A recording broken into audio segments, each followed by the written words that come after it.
പ്രിയപ്പെട്ട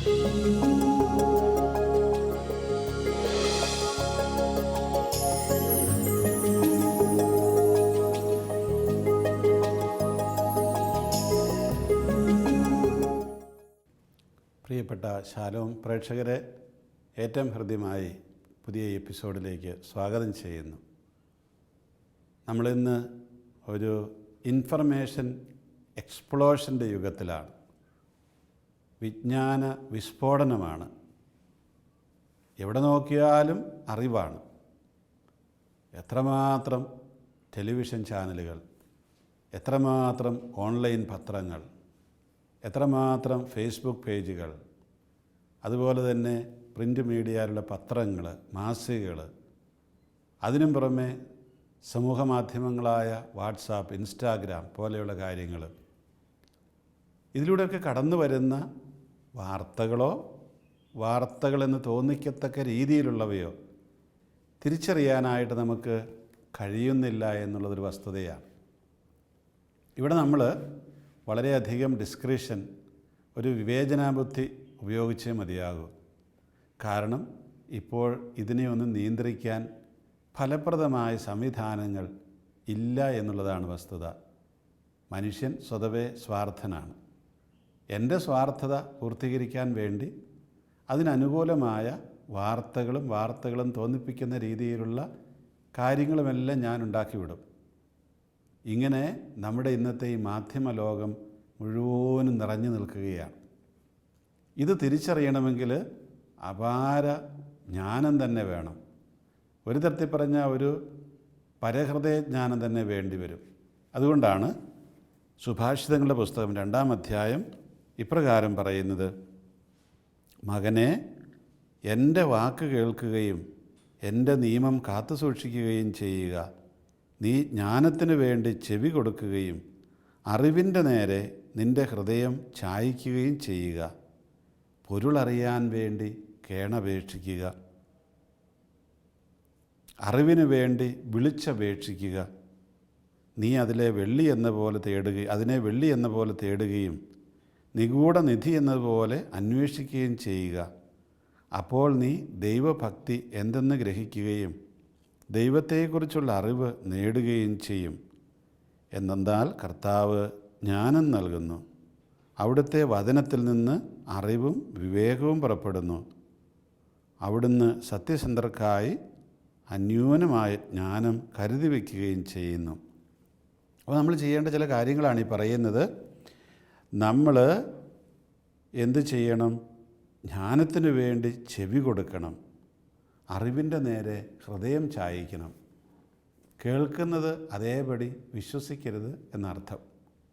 അറിവിന് വേണ്ടി നമ്മൾ ചെവി ചായ്ക്കണം, ഹൃദയം ചായ്ക്കണം, വിജ്ഞാനത്തിന് ചെവി കൊടുക്കണം. നമ്മൾ ടി വിയിൽ ഒരു ന്യൂസ് കാണുന്നു. ഇതപ്പാടെ നമ്മൾ വെട്ടിപിഴുങ്ങിക്കഴിഞ്ഞാൽ കാര്യങ്ങൾ മാറിമറിയും. ഇന്ന് പലപ്പോഴും ഈ കേൾക്കുന്ന കാര്യങ്ങളെ വിവേചിച്ചറിയാനുള്ള വിവേചനാബുദ്ധി തീരെ കുറഞ്ഞു പോയി എന്നുള്ളതാണ്. അതിൻ്റെ ഒരു കാരണം, നമ്മളൊന്ന് കണ്ടു അതിൻ്റെ ചിത്രം നമ്മുടെ മനസ്സിൽ നിന്ന് മായുന്നതിന് മുമ്പായിട്ട് തന്നെ മറ്റൊന്ന് വന്നു കഴിയും. അപ്പോൾ ഇതിനെല്ലാം നമുക്ക് അനലൈസ് ചെയ്യാൻ, വിശകലനം ചെയ്യാൻ ഒന്നും അധികം സമയം കിട്ടുന്നില്ല. മാത്രമല്ല, ഓരോ കാര്യവും കേൾക്കുകയും കാണുകയും വായിക്കുകയൊക്കെ ചെയ്യുമ്പോൾ അത് നമ്മുടെ മനസ്സിലും ഹൃദയത്തിലുമെല്ലാം ചില സൂചനകൾ തന്നിട്ടാണ് പോവുക. അവയെ പൂർണ്ണമായി നമുക്ക് അവഗണിക്കാൻ പറ്റില്ല. ഉദാഹരണമായിട്ട്, നമ്മളുടെ അടുത്ത് വന്ന് ഒരാൾ വേറൊരാളെക്കുറിച്ച് കുറ്റം പറയുന്നു. ആ കുറ്റം ആരെക്കുറിച്ച് പറഞ്ഞു അയാൾ രണ്ടാമത് വന്ന് പറയുന്നു. അപ്പോൾ നമ്മുടെ മനസ്സിൽ ആദ്യത്തെ ആൾ പറഞ്ഞ കാര്യങ്ങളുണ്ടാകും. ഈ രണ്ടാമത് പറയുന്നയാൾ സത്യമല്ലല്ലോ പറയുന്നതെന്നുണ്ടാകും. ചിലപ്പോൾ ആദ്യം വന്നയാൾ വെറുതെ അനാവശ്യം പറഞ്ഞതാകാം. അപ്പോൾ നമ്മൾ രണ്ടാമത്തെ ആൾ തെറ്റിദ്ധരിക്കും. ചുരുക്കത്തിൽ ഈ കാര്യം ഇന്നത്തെ ലോകത്തിൽ ഏറെ പ്രസക്തമായിട്ടുള്ളതാണ്. അതുകൊണ്ടാണ് നീ ജ്ഞാനത്തിന് ചെവി കൊടുക്കുകയും അറിവിൻ്റെ നേരെ നിൻ്റെ ഹൃദയം ചായ്ക്കുകയും ചെയ്യുക. അതുപോലെ പൊരുളറിയാൻ വേണ്ടി കേണപേക്ഷിക്കുക, അറിവിന് വേണ്ടി വിളിച്ചപേക്ഷിക്കുക എന്ന് പറയുന്നത്. ഇത് വല്ലാത്തൊരു ബുദ്ധിമുട്ട് പിടിച്ച കാര്യമാണ്. പ്രത്യേകിച്ച് നേതൃത്വത്തിലുള്ളവർക്ക് ഞാനിത് നിരന്തരം അനുഭവിക്കുന്ന ഒരു ദുഃഖമാണ്. എന്ന് പറഞ്ഞാൽ, പലപ്പോഴും ഇടവകളിൽ നിന്നൊക്കെ വഴക്കുമായിട്ട് ആളുകൾ വരും. രണ്ട് ഭാഗത്തെക്കുറിച്ചും പറയാൻ ആളുണ്ടാവും. ഇതിലേതാണ് സത്യമെന്ന് തിരിച്ചറിയാൻ വലിയ ബുദ്ധിമുട്ടാണ്. ആരോട് ചോദിച്ചാലും അവരവരുടെ ഭാഗം മാത്രമേ പറയൂ. ഇനി മൂന്നാമതൊരാളോട് ചോദിച്ചാലോ അയാൾക്ക് മുഴുവൻ അറിയണമെന്നില്ല. മനഃപൂർവ്വമല്ലെങ്കിലും അയാളും ചിലപ്പോൾ സത്യമായിരിക്കണമെന്നല്ല പറയുന്നത്. ചുരുക്കത്തിൽ ഈ പൊരുളറിയാൻ വേണ്ടി കേണപേക്ഷിച്ചാൽ മാത്രമേ അത് കിട്ടുകയുള്ളൂ. നിരന്തരമായിട്ട് നമ്മൾ ദൈവത്തോട് അപേക്ഷിക്കുക, ഇതെന്താണ് ഇതിൻ്റെ ഉള്ളിലുള്ളത്. ചിലപ്പോഴൊക്കെ ഈ ടെലിവിഷൻ ചാനലുകൾ മാറി മാറി ഞാൻ കാണുമ്പോൾ ഓർക്കാറുണ്ട്, ഇതെന്താ വാസ്തവത്തിൽ സംഭവിച്ചുകൊണ്ടിരിക്കുന്നത്, ഇതിൻ്റെ അടിയിലുള്ളത് ഈ കാണുന്നതല്ല എന്ന് എനിക്ക് നല്ല ഉറപ്പുണ്ട്. പിന്നെ എന്തായത് അത് മനസ്സിലാക്കാനായിട്ട് വലിയ ബുദ്ധിമുട്ടുകളാണ്. ചിലപ്പോഴൊക്കെ ചില പത്രസമ്മേളനങ്ങൾ കാണുമ്പോൾ എനിക്ക് തോന്നും, ഇത് ഈ പറയുന്ന കാര്യമല്ലല്ലോ, ഇതിൻ്റെ അടിയിൽ എവിടെയോ എന്തോ ഒന്ന് കിടപ്പുണ്ട്. അതെന്താണ് എന്ന് തിരിച്ചറിയാൻ പലപ്പോഴും പറ്റുന്നില്ല. ഒന്ന് പറയുകയും വേറൊന്ന് ചിന്തിക്കുകയും ചെയ്യുന്ന ശൈലി മലയാളിയുടെ ഒരു കാപട്യത്തിൻ്റെ ഒരു ഭാഗം മാത്രമാണ്. മലയാളി എപ്പോഴും അങ്ങനെയാണ്. വാഗൊണ്ട് ഒന്ന് പറയും, മനസ്സുകൊണ്ട് വേറൊന്ന് ചിന്തിക്കും, കൈകൊണ്ട് വേറൊന്ന് ചെയ്യും. ഇത് കാപട്യം നിറഞ്ഞ ഒരു സമൂഹത്തിൻ്റെ പ്രത്യേകതയാണ്. നമ്മളെല്ലാം അങ്ങനെയാണെന്നല്ല പറയുന്നത്. നേരെ മറിച്ച് മലയാളിയുടെ സ്വഭാവത്തിൽ ഇങ്ങനെ ചില പ്രത്യേകതകളുണ്ട്. അതുകൊണ്ട് ഈ വാർത്തകളൊക്കെ കാണുമ്പോഴും ഓർക്കണം, ഇതിനകത്ത് നമുക്ക് ഒരുപാട് വിവേചനാബുദ്ധി ആവശ്യമുണ്ട്. കാണുന്നതെല്ലാം ശരിയല്ല, മിന്നുന്നതെല്ലാം പൊന്നല്ല എന്ന് നമ്മൾ മലയാളത്തിൽ ചൊല്ലുണ്ട്. എന്ന് പറഞ്ഞതുപോലെ തന്നെയാണ് ഈ കാണുന്നതെല്ലാം ശരിയുമല്ല. നമ്മൾ ഓർക്കണം, ടെലിവിഷൻ പോലെയുള്ള മാധ്യമങ്ങൾ, ഏത് മാധ്യമമാണെങ്കിലും അതൊരു ഉൽപ്പാദന ഫാക്ടറിയാണ് എന്ന് പറഞ്ഞാൽ നിങ്ങൾക്ക് മനസ്സിലാകുമോ? ഉദാഹരണത്തിന് കാറുണ്ടാക്കുന്ന ഫാക്ടറി ഒരു കമ്പനി, വേറൊരു കമ്പനി ഉണ്ടാക്കി. അവരെന്തിനു വേണ്ടിയിട്ടാണ് ഈ കാറുണ്ടാക്കുന്നത്? നാട്ടിലെല്ലാവരും കാർ ഓടിച്ചുകൊണ്ട് നടക്കണം എന്ന ആഗ്രഹം കൊണ്ടാണോ? കാൽനടക്കാർ വിഷമിക്കരുത് എന്ന ആഗ്രഹം കൊണ്ടാണോ? അല്ല. നേരെ മറിച്ച് അവർക്കതിൽ നല്ല ലാഭം കിട്ടണം. ഈ ലാഭം കിട്ടണമെങ്കിൽ അവരെന്ത് ചെയ്യും?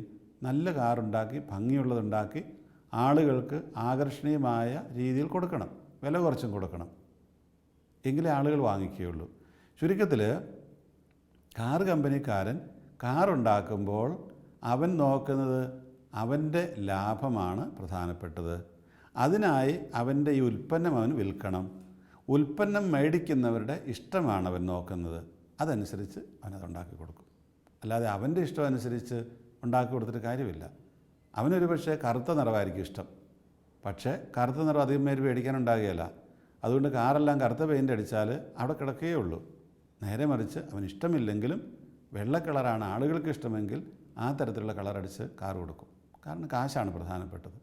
ഇതുപോലെ തന്നെയാണ് നമ്മുടെ മാധ്യമ ലോകം എന്ന് പറയുന്നതും. ഈ മാധ്യമ ലോകം വലിയൊരു ഉൽപ്പാദന കേന്ദ്രമാണ്. അവിടുത്തെ ഉൽപ്പന്നം എന്താണ്? അത് വാർത്തയാണ്. ഈ വാർത്ത എന്ന് പറയുന്നത് എന്തിനു വേണ്ടിയിട്ടാണ്? അത് നമ്മളെല്ലാം സത്യം അറിയിക്കണം എന്നുള്ള ലക്ഷ്യത്തോടെയല്ല. അങ്ങനെയുള്ളവരും ഉണ്ടാകും, പക്ഷെ അത് ചുരുക്കമാണ്. ഈ വാർത്ത എന്ന ഉൽപ്പന്നം ഉണ്ടാക്കുന്നതിൻ്റെ ലക്ഷ്യം ഈ വാർത്ത പ്രൊഡ്യൂസ് ചെയ്യുന്ന, ഉൽപ്പാദിപ്പിക്കുന്ന കമ്പനിക്കും അതിൻ്റെ ഷെയർ ഹോൾഡേഴ്സിനും ഉടമസ്ഥർക്കുമൊക്കെ ലാഭം കിട്ടുക എന്നുള്ളതാണ്, കാശ് കിട്ടുക എന്നുള്ളതാണ്. അപ്പോൾ പിന്നെ ആദ്യം പറഞ്ഞതുപോലെ തന്നെ ഈ വാർത്ത ഒരു കാറിൻ്റെ രൂപത്തിൽ ആളുകൾക്ക് എന്താ ഇഷ്ടം അതിട്ട് കൊടുക്കുക, എന്നിട്ട് അവരിൽ നിന്ന് പണം ഈടാക്കുക. എങ്ങനെയാണത്? പരസ്യങ്ങളിലൂടെ. കൂടുതൽ പേര് കാണുന്ന ചാനലിലെ വലിയ പണക്കാർ പരസ്യം കൊടുക്കുള്ളൂ. വലിയ സ്വർണ്ണക്കടക്കാർ അതുപോലുള്ളവരൊക്കെ പരസ്യം കൊടുക്കണമെങ്കിൽ ഒരുപാട് സർക്കുലേഷൻ വേണം പത്രങ്ങൾക്ക്. അതുപോലെ ചാനലുകൾക്ക് ഇതുപോലെ തന്നെ ഒരുപാട് വ്യൂവേഴ്സ് വേണം. അതൊക്കെ ഇവർക്ക് തിരിച്ചറിയാൻ അധികം വിഷമമൊന്നുമില്ല. എത്ര പേര് ഇന്ന ചാനൽ കണ്ടു എന്ന് അറിയാനായിട്ട് ഒരു വിഷമവുമില്ല. അതിനുള്ള ഇലക്ട്രോണിക് സംവിധാനങ്ങളുണ്ട്. ചുരുക്കത്തിൽ ഈ ഒരു ഉൽപ്പന്ന കമ്പനി അല്ലെങ്കിൽ ഒരു ഉൽപ്പാദന കേന്ദ്രമാണ് ഈ പറയുന്ന ഒരു മാധ്യമ കേന്ദ്രം എന്ന് പറയുന്നത്. അതുകൊണ്ട് തന്നെ ആ വാർത്തകൾ ആളുകൾക്ക് ഇഷ്ടപ്പെടുന്ന വാർത്തകളായിരിക്കും. നമുക്കറിയാമല്ലോ നമുക്ക് ഇഷ്ടപ്പെടുന്ന വാർത്തകൾ ഏതൊക്കെയാണ് എന്ന്. കുട്ടികൾക്ക് ഇഷ്ടപ്പെടുന്നത് കാർട്ടൂണാണ്. സ്വാഭാവികമായിട്ടും അവർക്ക് അങ്ങനെയുള്ള ചാനലുണ്ടാകും. സ്ത്രീകൾക്കൊരു പക്ഷേ ഇഷ്ടപ്പെടുന്ന ഒരു പക്ഷേ കുക്കിംഗ് ചാനലുകളോ അങ്ങനെയുള്ള ലൈഫ് സ്റ്റൈൽ ചാനലുകൾ അത് അവർക്ക് ഇട്ട് കൊടുക്കും. ഇനി രാഷ്ട്രീയക്കാർക്കാണെങ്കിൽ അതാണ് ഇഷ്ടം, അവർ രാഷ്ട്രീയം പറയുന്ന ചാനലുകൾ. അതുപോലെ തന്നെ വാർത്തകൾ, ഈ വാർത്തകൾ എന്ന് പറഞ്ഞു വരുന്നത് മുഴുവൻ വാർത്തയല്ല പലപ്പോഴും എന്ന് തന്നെയല്ല. നമ്മുടെ പ്രൈം ടൈം എന്ന് പറയുന്നൊരു സമയമുണ്ട്. അതായത് ഒരു 8 മുതൽ 9 അല്ലെങ്കിൽ 10 വരേക്കുള്ള സമയമാണ് ആ പറയുന്നത് പ്രൈം ടൈം. അതിൻ്റെ കാരണം എന്താണ്? എല്ലാവരും ജോലിയൊക്കെ കഴിഞ്ഞ് വന്ന് വൈകുന്നേരം ടി വിയുടെ മുമ്പിലിരുന്ന് വർത്തമാനമൊക്കെ പറയുന്ന സമയമാണത്, അല്ലെ അത്താഴം കഴിക്കുന്ന നേരമാണ്. ഇതിനെയാണ് ഇവർ പ്രൈം ടൈം എന്ന് പറയുന്നത്. ഈ പ്രൈം ടൈമിൽ ആളുകൾ എണ്ണം കൂടുതലായിരിക്കും കാണുന്നവരുടെ. അതുകൊണ്ട് തന്നെ ആ സമയത്ത് കൂടുതൽ പരസ്യങ്ങൾ കിട്ടും, കൂടുതൽ കാശ് കിട്ടും. അപ്പോൾ ഈ ആളുകൾക്ക് ഇഷ്ടമുള്ള ഉൽപ്പന്നങ്ങളായിരിക്കും ആ സമയത്ത് ഉൽപ്പാദിപ്പിക്കുക അല്ലെങ്കിൽ കൊടുക്കുക. ആ സമയത്ത് വിൽക്കുന്ന കാര്യങ്ങളാണ് ഈ 9 മണിക്കത്തെ ചർച്ച എന്നൊക്കെ പറയുന്നത്. ആ ചർച്ചയിൽ നമുക്കറിയാം ആളുകൾ കേട്ടിരിക്കത്തക്ക രീതിയിലുള്ള ഉൽപ്പന്നങ്ങളാണ് അവരുണ്ടാക്കുക, അല്ലെങ്കിൽ കണ്ടിരിക്കത്തക്ക രീതിയിലുള്ള ഉൽപ്പന്നങ്ങൾ ഉണ്ടാക്കും. കാരണം എങ്കിലേ ആളുകൾ കാണുകയുള്ള അവരെ ഇട്ടിട്ട് പോകും. അതുകൊണ്ട് ആളുകളെ ഇതിൻ്റെ മുമ്പിൽ പിടിച്ചിരുത്തുക എന്നുള്ള വലിയൊരു ദൗത്യമുണ്ട് ഈ പ്രൊഡക്ഷൻ ഫാക്ടറിക്ക്. അപ്പോൾ അങ്ങനെ ഇതിങ്ങനെ നിരന്തരമായിട്ട് ഉൽപ്പാദനം നടത്തിക്കൊണ്ടിരിക്കും, ആളുകളത് കൺസ്യൂം ചെയ്യും, അങ്ങനെ അവർക്ക് ലാഭം കിട്ടും. ഈ ഒരു വസ്തുത നമ്മൾ മനസ്സിലാക്കുകയാണെങ്കിൽ ഞാൻ ഈ വായിച്ച ഭാഗത്തിൻ്റെ അർത്ഥം മനസ്സിലാകും. പൊരുളറിയാൻ വേണ്ടി കേണപേക്ഷിക്കുക, അറിവിനു വേണ്ടി വിളിച്ചപേക്ഷിക്കുക. നീ അതിനെ വെള്ളി എന്ന പോലെ തേടുകയും നിഗൂഢ നിധി എന്ന പോലെ അന്വേഷിക്കുകയും ചെയ്യുക. എന്താ വെള്ളി? വെള്ളി എന്ന് പറയുന്നത് നമുക്കറിയാം, അത് ഉലയിൽ വെച്ച് ശുദ്ധീകരിച്ച് അശുദ്ധിയെല്ലാം കളഞ്ഞാണ് എടുക്കേണ്ടത്. വെള്ളി എന്നതുപോലെ തേടണം. മലാക്കിയുടെ പുസ്തകത്തിൽ പറയുന്നൊരു ഭാഗമുണ്ട്, ഈ ഉലയിൽ വെള്ളി ഇങ്ങനെ ശുദ്ധീകരിക്കുന്നവനെ പോലെ ദൈവം ഇരിക്കുമെന്ന്. എന്ന് പറഞ്ഞാൽ അതിൻ്റെ വ്യാഖ്യാനം ഇതാണ്: ഈ ഉലയിൽ വെള്ളി ശുദ്ധീകരിക്കുന്ന വ്യക്തി എത്രമാത്രം അതിനെ ശുദ്ധീകരിക്കും? ചോദ്യം അതാണ്. അതേക്കുറിച്ച് പറയുന്നത് ഈ വ്യക്തി തൻ്റെ മുഖം ആ വെള്ളിയിൽ പ്രതിഫലിക്കുന്നത് വരെ അതിനെ ശുദ്ധീകരിച്ചുകൊണ്ടിരിക്കും. അതായത് നിന്നിലുള്ള തിന്മ മുഴുവൻ ഇല്ലാതാകുന്നത് വരെ ദൈവം നിന്നെ ശുദ്ധീകരിക്കും എന്നർത്ഥം. അതുകൊണ്ടാണ് ഈ പറയുന്നത്, നീ അതിനെ വെള്ളി എന്ന പോലെ തേടുക. ഈ വാർത്തയെ നീ അപ്പാടെ വിഴുങ്ങാതെ അതിലുള്ള മറ്റ് മാലിന്യങ്ങളെല്ലാം കളഞ്ഞ് യഥാർത്ഥ സത്യം അതിൽ തിളങ്ങുന്നത് വരെ നീ അതിനെ തേടണം. സത്യം അതിൽ തിളങ്ങുന്നത് വരെ, അതാണ് നീ അതിനെ വെള്ളി എന്ന പോലെ തേടണം എന്ന് പറയുന്നത്. സത്യമെന്ന് പറയുന്ന ദൈവമാണ്. ചുരുക്കത്തിൽ ആ വാർത്തയുടെ ഉള്ളടക്കം എന്താണ്? ഞാൻ തന്നെ പലപ്പോഴും പല വാർത്താ കറസ്പോണ്ടന്മാരോട് ചോദിച്ചിട്ടുണ്ട്, എന്തിനാണ് നിങ്ങളിത് എഴുതുന്നത് ഇങ്ങനെ? അത് ശരിയല്ലെന്ന് നിങ്ങൾക്കും അറിയാം, എനിക്കും അറിയാം, പിന്നെ എന്തിനാണ്? അല്ലെങ്കിൽ ഞങ്ങൾ ഭയങ്കര സമ്മർദ്ദത്തിലാണെന്ന് പറയും. അതായത് മറ്റ് ചാനലുകളെല്ലാം കാണിക്കുന്നത്, അപ്പം നമ്മൾ കാണിച്ചില്ല, ഇതാരും കാണുകയല്ല, അതുകൊണ്ട് കാണിക്കാൻ വേണ്ടി ചെയ്യുന്ന പണിയാണിതെല്ലാം. എന്നിട്ട് അവർ പറയും, ഇപ്പോൾ അപകടം ഉണ്ടായി, അതിനകത്ത് ആരും മരിച്ചില്ലെങ്കിലും പറയും 16 പേര് മരിച്ചെന്ന് പറയും. 2 മിനിറ്റ് കഴിഞ്ഞ് പറയില്ല, തെറ്റിപ്പോയി 10 പേരെ മരിച്ചുള്ളൂ. പിന്നെ കുറച്ച് കഴിഞ്ഞ് പറയില്ല, അത് ആരും ഇല്ലായിരുന്നു, ആ ബസ് തന്നെ കാലിയായിട്ട് പോയതാണ്. ഇങ്ങനെയൊക്കെ പറയും. ചുരുക്കത്തിൽ ഇതെല്ലാം ഈ ഉൽപ്പന്നം മേടിക്കുന്നവരുടെ മനസ്സറിഞ്ഞുകൊണ്ട് ചെയ്യുന്ന കാര്യങ്ങളാണ്. ഇപ്പോൾ ഒരു ചാനലിൽ കുറേ ചാനൽ പറയുന്നു 25 പേര് മരിച്ചു, ഒരു ചാനലുകാർ പറയുന്നു ആരും മരിച്ചില്ല. ആ ചാനലാരും കാണാൻ നിൽക്കുകയല്ല, മറ്റതാണ് താല്പര്യം. എൻ്റെ ബന്ധുക്കൾ ആരെങ്കിലും ആ കൂടെ ഉണ്ടോ എന്നുള്ളതാണ് നോട്ടം. ആരും മരിക്കാത്ത ചാനൽ ഏതായാലും എൻ്റെ ബന്ധുക്കൾ ഉണ്ടാകുകയല്ലോ, പിന്നെ അങ്ങോട്ട് കണ്ടിട്ട് കാര്യമില്ല. ചുരുക്കത്തിൽ ഇതിൻ്റെ പിറകിലുള്ള മനഃശാസ്ത്രം ഇങ്ങനെയൊക്കെയാണ് പോകുന്നത്. അതുകൊണ്ട് നമ്മൾ അറിവിന് വേണ്ടി വിളിച്ചപേക്ഷിക്കണം, ഇതിൻ്റെ പൊരുളറിയാൻ വേണ്ടി കേണപേക്ഷിക്കണം. ഈ ആരോപണ പ്രത്യാരോപണങ്ങളൊക്കെ വരുമ്പോഴും ഇതുതന്നെയാണ് സ്ഥിതി. നമ്മൾ ഇത് ആർക്കൊക്കെയോ വേണ്ടിയാണ്. അപ്പോൾ അത് നമ്മൾ മനസ്സിലാക്കി കഴിഞ്ഞാൽ നമുക്ക് തിരിയും ഇത് ശരിയല്ല, അല്ലെങ്കിൽ ഇതിനകത്തൊരുപാട് കള്ളത്തരങ്ങളുണ്ട്, ഇതിനകത്തൊരുപാട് നുണ പറയുന്നുണ്ട്, ഇതൊക്കെ നമുക്ക് തിരിയും. ഇനി നിഗൂഢ നിധി എന്നതുപോലെ നീ അതിനെ അന്വേഷിക്കണം. നീ അന്വേഷിക്കേണ്ട കാര്യം ഈ നിധിയുടെ ചുറ്റുമുള്ള മണ്ണല്ല, നേരെ മറിച്ച് അതിൻ്റെ ഉള്ളിലിരിക്കുന്ന നിധിയെയാണ്. നീ വാർത്തകളെല്ലാം കണ്ടിട്ട് അന്വേഷിക്കേണ്ടത് സത്യത്തെയാണ്. എന്താ ഇവിടെ സംഭവിച്ചത്? അത് നീ തിരിച്ചറിയണം.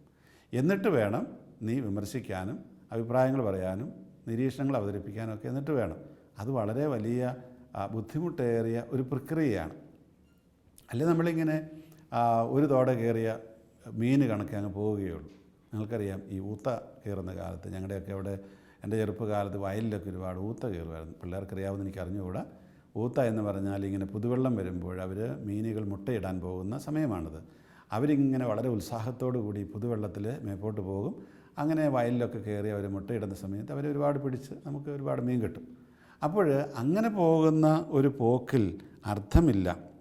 നീ അതിനെ നിഗൂഢ നിധി എന്നതുപോലെ അന്വേഷിക്കണം. മറ്റുള്ളവരുടെ പിന്നാലെ പോയിട്ട് കാര്യമില്ല. ഞാൻ പലപ്പോഴും ശ്രദ്ധിക്കാറുണ്ട്, ഈ ഫേസ്ബുക്ക് പേജുകളിലൊക്കെ എന്തെങ്കിലും ഒരു പോസ്റ്റ് വരും, എന്നിട്ട് പിന്നെ അതിൻ്റെ അടിയിലിരുന്ന് കമൻറ്റ് മുഴുവനും ആ പോസ്റ്റിനെ ഇങ്ങനെ ന്യായീകരിച്ചുകൊണ്ടല്ലോ. ചിലപ്പോൾ അത് എതിരായിട്ടുള്ള പോസ്റ്റുകൾ ഡിലീറ്റ് ചെയ്യുന്നതാകാം, എങ്കിൽ പോലും അതിനെല്ലാം എന്ന് പറഞ്ഞാൽ അതാണ് ഈ ഒരു തോടെ കയറുന്നതെല്ലാം പൂളന്മാർ നമ്മൾ പറയുന്നത്. വ്യത്യസ്തമായ ഒരു അഭിപ്രായം ഇവിടെ കാണുകയില്ല, ഉണ്ടെങ്കിൽ അത് ഡിലീറ്റ് ചെയ്യുകയും ചെയ്യും. അപ്പോൾ ഇവിടെ സംഭവിക്കുന്നത് നമ്മളെന്താണ്, ഇവിടെ നമ്മൾ ഈ നിഗൂഢ നിധി എന്നതുപോലെ ഇതിനെ അന്വേഷിച്ചെങ്കിലേ നമുക്ക് തിരിച്ചറിയാൻ കഴിയുകയുള്ളൂ എന്നാണ് ഈ പറയുന്നത്. മാത്രമല്ല, അപ്പോൾ നീ ദൈവഭക്തി എന്തെന്ന് ഗ്രഹിക്കുകയും ദൈവത്തെക്കുറിച്ചുള്ള അറിവ് നേടുകയും ചെയ്യും. അപ്പോൾ നീ മനസ്സിലാക്കും എന്താണ് ദൈവഭക്തി. ദൈവഭക്തി തിന്മയെ വെറുക്കലാണെന്ന് സുഭാഷിതം പറയും. നമുക്ക് ഈ വാർത്തകളുടെയൊക്കെ ശരിക്കുള്ള ഉള്ളടക്കം കിട്ടിയാൽ മാത്രമേ തിന്മ ഇല്ലാത്ത പ്രവൃത്തികളിലേക്കും സംസാരത്തിലേക്ക് കടക്കാൻ പറ്റുകയുള്ളൂ. അപ്പോൾ നീ ദൈവഭക്തി എന്തെന്ന് ഗ്രഹിക്കും എന്ന് പറഞ്ഞ അർത്ഥം, അപ്പോൾ നിനക്ക് തിന്മയില്ലാത്തൊരു മനസ്സുണ്ടാവുകയും നീ പറയുന്ന കാര്യങ്ങൾ സത്യമായി തീരുകയും എന്നർത്ഥം. ഞാൻ വസ്തുതകൾ കൃത്യമായി അറിഞ്ഞിട്ട് പറയുകയാണെങ്കിൽ എൻ്റെ നിരീക്ഷണങ്ങൾ ശരിയായിരിക്കും. അത് സ്വാഭാവികമായിട്ടും എൻ്റേതായ ചില ധാരണകളോ മുൻധാരണകളോ മുൻവിധികളൊക്കെ ഉണ്ടാകും. എങ്കിൽ പോലും പൂർണ്ണമായിട്ടും അല്ലെങ്കിൽ നല്ലൊരു ശതമാനം അത് സത്യമായിരിക്കും. അതുകൊണ്ട് നമ്മൾ ഓരോരുത്തരും ഇങ്ങനെയുള്ള സംഭവങ്ങൾ കാണുകയും കേൾക്കുകയും ചെയ്യുമ്പോൾ അതിനെ വിലയിരുത്തേണ്ട രീതിയെക്കുറിച്ചാണ് ഇവിടെ പറയുന്നത്. ഇനി ഇതൊരു ശീലമായി മാറണം. നമുക്കറിയാം, ഇത് ഒരു ദിവസം കൊണ്ട് നമുക്ക് കിട്ടുന്നൊരു കഴിവല്ല. നമ്മളിങ്ങനെ ഒരുപാട് വായിക്കുകയും അതുപോലെ തന്നെ ടെലിവിഷൻ കാണുകയൊക്കെ ചെയ്യണം. കേവലം എൻജോയ് ചെയ്യാൻ മാത്രമല്ല, അതുകൊണ്ട് കാര്യമില്ല, ഇതറിയാൻ വേണ്ടിയിട്ട് എങ്ങനെയാണ് ഈ കാര്യങ്ങളെല്ലാം പോകുന്നത്. ഇപ്പോൾ പലപ്പോഴും നമ്മുടെ തെരഞ്ഞെടുപ്പിനെക്കുറിച്ച് ഇതിനെക്കുറിച്ചൊക്കെ വാർത്തകൾ വരും. ഈ വാർത്തകൾക്കൊക്കെ ഇടയിൽ എന്ത് സംഭവിക്കും, അതിനൊക്കെ ഇടയിൽ നിക്ഷിപ്ത താല്പര്യക്കാരുണ്ട്. അപ്പോൾ ഇന്ന പാർട്ടി ജയിക്കും എന്നൊരു 10 ടെലിവിഷൻ ചാനൽ പറഞ്ഞു കഴിഞ്ഞാൽ പിന്നെ ആ രീതിയിലായിരിക്കും കാര്യങ്ങൾ പോവുക. അല്ലെങ്കിൽ തെരഞ്ഞെടുപ്പിന് മുമ്പായിട്ട് ഒരു പോൾ, എക്സിറ്റ് പോൾ എന്നോ എന്തെങ്കിലും പറയാം, അങ്ങനെ ഒരു കാര്യം നടത്തിയിട്ട് കുറേ ചാനലുകൾ പറയുകയാണ് ഇന്ന പാർട്ടി ജയിക്കുകയുള്ളൂ. അതിന് കുറേ പേരെങ്കിലും കരുതുന്നാൽ പിന്നെ ആ പാർട്ടിക്ക് ചെയ്തേക്കാം. അങ്ങനെ ആളുകളെയൊക്കെ സ്വാധീനിക്കാനായിട്ട് കഴിയും. ചുരുക്കത്തിൽ ഈ തരത്തിലുള്ള സ്വാധീനങ്ങൾക്കൊന്നും നമ്മൾ അടിപ്പെടാതിരിക്കണമെങ്കിൽ നമുക്ക് യഥാർത്ഥത്തിൽ ഇതിൻ്റെ ഈ സത്യം, അത് നിധി എന്നതുപോലെ നമ്മൾ അന്വേഷിക്കണം. എങ്കിലേ നമുക്ക് തിരിച്ചറിയാനായിട്ട് കഴിയുകയുള്ളൂ. പുറപ്പാടിൻ്റെ പുസ്തകം 23-ാം അധ്യായം 1-ാം വാക്യത്തിൽ പറയുന്നത്, നീ വ്യാജ വാർത്ത പ്രചരിപ്പിക്കരുതെന്നാണ്. വ്യാജ വാർത്ത പ്രചരിപ്പിക്കരുത്. അതുകൊണ്ട് ഈ വ്യാജ വാർത്ത ഇന്ന് മാത്രമുള്ള ഒരു പ്രവണതയോ ഒരു പ്രതിഭാസമൊന്നും അല്ല. അതുപോലെ തന്നെയാണ് ഊമക്കത്തുകൾ. ഈ ഊമക്കത്ത് എന്തിനാണ് എഴുതുന്നത്? നമ്മൾ ഒന്ന് ചിന്തിച്ച് നോക്കി. ഊമക്കത്ത് ഒന്നുകിൽ എഴുതുന്നയാൾക്ക് ധൈര്യമില്ല പുറത്ത് പറയാൻ, തനിക്കിങ്ങനെയുള്ള പ്രശ്നങ്ങളുണ്ടായിരുന്നു, അല്ലെങ്കിലോ താൻ എഴുതുന്ന കാര്യം നുണയാണ്. ഇതിലേതെങ്കിലും ഒന്നാണ്. രണ്ടാണെങ്കിലും അത് തിന്മയാണ്. ഊമക്കത്ത് കൊണ്ട് സമൂഹത്തിൽ ഭിന്നതയുണ്ടാകും എന്നുള്ളതല്ലാതെ വലിയ പ്രയോജനമൊന്നും അതുകൊണ്ടുണ്ടാവില്ല. എനിക്ക് മനസ്സിലായിടത്തോളം ഈ മലയാളികളുടെ ഒരു പ്രത്യേകതയാണ് ഊമക്കത്ത് എഴുതുക എന്നുള്ളത്. ആരാണെന്നും അറിയത്തില്ല. പലപ്പോഴും എനിക്ക് കിട്ടുന്ന നമുക്ക് ഒരു വിശ്വാസി, ചിലപ്പോൾ ഇതിന് മാത്രം വിശ്വാസികളുണ്ടോ ഇവിടെ? ഒരു വിശ്വാസിയാണെങ്കിൽ പിന്നെ ഇങ്ങനെയൊന്നും എഴുതാൻ പറ്റില്ല. വിശ്വാസിയാണെങ്കിൽ സത്യസന്ധമായിട്ട് എഴുതാൻ പറ്റുള്ളൂ. എഴുതുന്നൊരു പക്ഷേ സത്യസന്ധമാണ്, എനിക്ക് അറിഞ്ഞുകൂടാ. എങ്കിൽ പോലും ആ എഴുതുന്നയാൾ സത്യസന്ധമായിട്ട് ഞാൻ ഇന്നയാളാണെന്നും ഇന്ന കാരണം കൊണ്ടാണ് എഴുതുന്നത് എന്ന് വന്നു കഴിയുമ്പോഴാണ് അത് ഒരു ക്രിസ്ത്യാനിയുടെ, ഒരു വിശ്വാസിയുടെ എഴുത്തായിട്ട് രൂപാന്തരപ്പെടുന്നത്. അല്ലെങ്കിൽ അത് ക്രിസ്ത്യാനിയുമല്ല, വിശ്വാസിയുമല്ല, ഒന്നുമല്ല. നമുക്കറിയാം അതിനകത്ത് സത്യസന്ധത മുഴുവൻ ഉണ്ടാകണമെന്നുമില്ല. ഇത് ക്രൈസ്തവരായ നമ്മൾ ചിന്തിക്കേണ്ട വലിയ ഒരു വിഷയമായിട്ട് ഞാൻ കരുതുകയാണ്. ഇന്നത്തെ ഈ മാധ്യമ ലോകത്ത് നമ്മൾ പ്രവർത്തിക്കുമ്പോൾ, അതിനെ ഉപയോഗിക്കുമ്പോഴൊക്കെ ചിന്തിക്കേണ്ട കാര്യം ഇതാണ്. ഇതിനകത്ത് പരിപൂർണമായിട്ട് സത്യസന്ധത ഉണ്ടാകണം. മാത്രമല്ല, നമ്മൾ ഓർക്കേണ്ട ഒരു കാര്യം ഞാനിപ്പോൾ സോഷ്യൽ മീഡിയയിൽ എഴുതി കഴിഞ്ഞാൽ എൻ്റെ കയ്യിൽ നിന്നത് വിട്ടു. പിന്നെ എതിലേക്കാണത് പോകുന്നത് എന്ന് തിരിച്ചറിയാനായിട്ട് സാധ്യമല്ല. അനേക ലക്ഷം പേരിലേക്ക് ഒരു നിമിഷം കൊണ്ട് അത് എത്തിച്ചേരും. സംശയമൊന്നും വേണ്ട കാര്യത്തിൽ. ഞാൻ പലപ്പോഴും ശ്രദ്ധിക്കാറുണ്ട്, ഞാൻ പറഞ്ഞ ഏതെങ്കിലും ഒരു മീറ്റിങ്ങിൽ പറഞ്ഞൊരു കാര്യം എത്ര പെട്ടെന്നാണ് ഈ ലോകത്തിൻ്റെ പല കോണുകളിൽ നിന്ന് അതിൻ്റെക്കുറിച്ചുള്ള കമൻറ്റ് വരുന്നത്. അതിനർത്ഥം ഈ കാട്ടുതീയല്ല, കാട്ടുതീ എന്നൊക്കെ പണ്ടാണ് പറഞ്ഞിരുന്നത്, ഇന്ന് കാട്ടുതീക്കൊന്നും സ്പീഡില്ല ഇതുപോലെ. ഇത്രയും പെട്ടെന്ന് ഏതായാലും ഒരു കാട്ടുതീയും പകരില്ല. അപ്പോൾ കാട്ടുതീ പോലെയും അല്ല, അതിലുപരിയായിട്ട് വേണമെങ്കിൽ മിന്നൽ പിണർ പോലെ എന്ന് പറയാം. മിന്നൽ പിണർ പോലെയാണ് ഇന്ന് വാർത്തകൾ പരക്കുന്നത്. അതുകൊണ്ട് വ്യാജ വാർത്തകൾ ഒരിക്കലും അത് പ്രചരിക്കാൻ നിങ്ങളിടയാക്കരുത്. കാരണം അത് അനേകരെ നശിപ്പിക്കും. നമുക്കറിയാം, കയ്യിൽ നിന്ന് പോയ കല്ലും വായിൽ നിന്ന് പോയ വാക്കും, നമ്മുടെ തൂലികയിൽ നിന്ന് പോയ വാക്ക്, എഴുത്ത്, അതൊരിക്കലും പിൻവലിക്കാൻ കഴിയില്ല. പോയി കഴിഞ്ഞാൽ പോയത് തന്നെയാണ്. അതിൻ്റെ പ്രത്യാഘാതങ്ങൾ അനുഭവിക്കുക എന്നുള്ളത് മാത്രമേ ഉള്ളൂ. എത്രയോ പേരുടെ ജീവിതങ്ങളാണ് ഇങ്ങനെ നശിപ്പിച്ചിരിക്കുന്നത്. എത്രയോ പേരുടെ ജോലി സാധ്യതകൾ, എത്രയോ പേരുടെ പഠനമാണ് ഇങ്ങനെയൊക്കെ നശിച്ചു പോയിരിക്കുന്നത്. അപ്പോൾ ഇതിൻ്റെയൊക്കെ ഉത്തരവാദിത്വം നമ്മൾ ദൈവത്തിൻ്റെ മുമ്പിൽ പറയേണ്ടി വരില്ലേ? ഒരു വിശ്വാസിക്ക് ഇത് ചെയ്യാൻ പറ്റുമോ? എൻ്റെ ചോദ്യം അത്രയേ ഉള്ളൂ. നമ്മൾ ക്രൈസ്തവ വിശ്വാസികളാണെന്ന് പറയുകയും നിൻ്റെ സഹോദരനെ നീ ഭോഷ എന്ന് വിളിച്ചാൽ നീ തീ നരകത്തിന് അർഹനാകുകയും ചെയ്യുമെന്ന് പറഞ്ഞ ഒരു ഗുരുവിൻ്റെ ശിഷ്യർക്ക് ഇത് ചെയ്യാൻ കഴിയുമോ? അപ്പോൾ പിന്നെ നമ്മൾ കാപട്യം നിറഞ്ഞവരല്ലേ, കപടമുഖവുമായിട്ട് നടക്കുന്നവരല്ലേ ഇങ്ങനെയൊക്കെ ചെയ്യുന്നുണ്ടെങ്കിൽ? തീർച്ചയായിട്ടും. അതുകൊണ്ട് നമ്മുടെയൊക്കെ ഈ ജീവിതത്തിൽ സത്യം തിരിച്ചറിയാൻ, പൊരുളറിയാനുള്ള ആ ഒരു ശ്രമമുണ്ടാവട്ടെ. വ്യാജ വാർത്തകൾ പ്രചരിപ്പിക്കാതിരിക്കുക, സത്യം മാത്രം പറയാൻ ശ്രമിക്കുക.